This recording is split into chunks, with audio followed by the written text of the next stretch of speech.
ታላቁ ዘማሪ ነብይ እግዚአብሔር ቅዱስ ዳዊት በመዝሙር 67 ቁጥር 18 ላይ እንዲህ ብሎ ዘምሯል። አረገ ውስተ አርያም ፄውየወከ ፄዋ ምርኮን ማርከህ ወደ ላይ ወጣህ፣ ወደ ላይ አወጣቸው። ምርኮ የተባሉ አዳምና ልጆቹ ናቸው። ምርኮ የተባሉ አዳም ማርኳቸው ነበር በገነት ዲያብሎስ። የሥላሴን ፍጡራን ባሪያ ሥላሴ በአምሳለ ሥላሴ የተፈጠረውን የሰው ልጅ ማርኮት ነበረ። አታሎ ደልሎ ገሎት ነበረ። ያንን ነው ምርኮ ያለው። ምርኮ የተባለ የዲያብሎስ ምርኮ የሆነውን የሰውን ልጅ ከሲኦል ይዘኸው ወጣህ። ቀድሞ ወደ ነበረበት ወደ ልጅነቱ መለስከው። ቀድሞ ወደ ነበረበት ወደ ቀደመ ክብሩ መለስከው። ወደ ቀደመ ማንነቱ መለስከው። ወደ ቀደመ ታሪኩ ወደ ቀደመ ከፍታው መለስከው። ከፍ አደረከው። እንዲህ ካደረክ በኋላ ወሃብ ከጸጋ ከለጓለ እመሕያው ለሰው ሁሉ ልጅነትን ሰጠህ።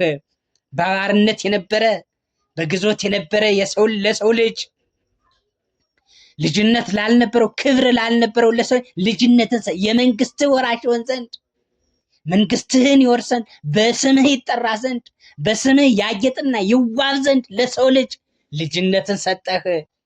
አባት ሆንካቸው። ለሰው ልጆች አባት ሆንካቸው። አባት ለሌለው ለሰው ልጅ አባት ሆንከው። ስርዓተ ቅዳሴያችን ሆርከ ውስተ ሲኦል ወአይረገ ፄዋ እምህየ፣ ወደ ሲኦል ሂደህ ምርኮን ዲያብሎስ ማርኳቸው የነበረ የሰው ልጆችን አወጣቸው። ከዚያ ከጥልቁ አወጣቸው። ከጭንቀት ሀገር ከባርነት ሀገር አወጣቸው። አውጥተህ ልጅነትን ሰጠህ። መንፈስ ቅዱስን አደልካቸው።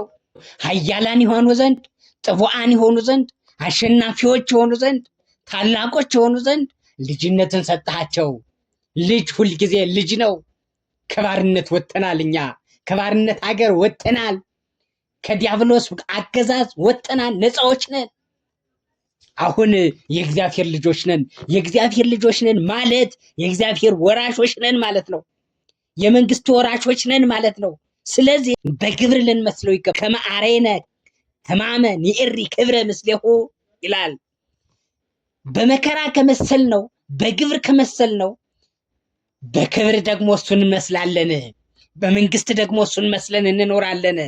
እሱ ባወረሰን መንግስት ጸንተን እንኖራለን። በዚያ ጸንተን እንኖራለን። ስለዚህ እሱን የመምሰል ግዴታ አለብን። ክርስቲያኖች ከተባል ክርስቶስን መምሰል መቻል አለብን። ክርስቶስን አባቱን የማይመስል ልጅ የአባቱን ርስት ሊወርስ አይችልም።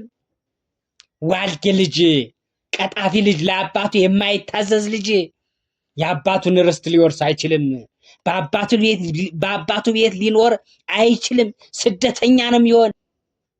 አባቱ አይንከባከበውም፣ አባቱ አይመርቀውም፣ አይባርከውም ለአባቱ የማይታዘዝን ልጅ። ስለዚህ እኛም እንደ ወንጌል ካልኖር፣ በወንጌል ካልተመራን፣ ለወንጌል ካልተገዛን፣ እንደ ወንጌል የማንኖር ከሆነ የክርስቶስ ወራሾች ለመሆን አንችልም ማለት ነው።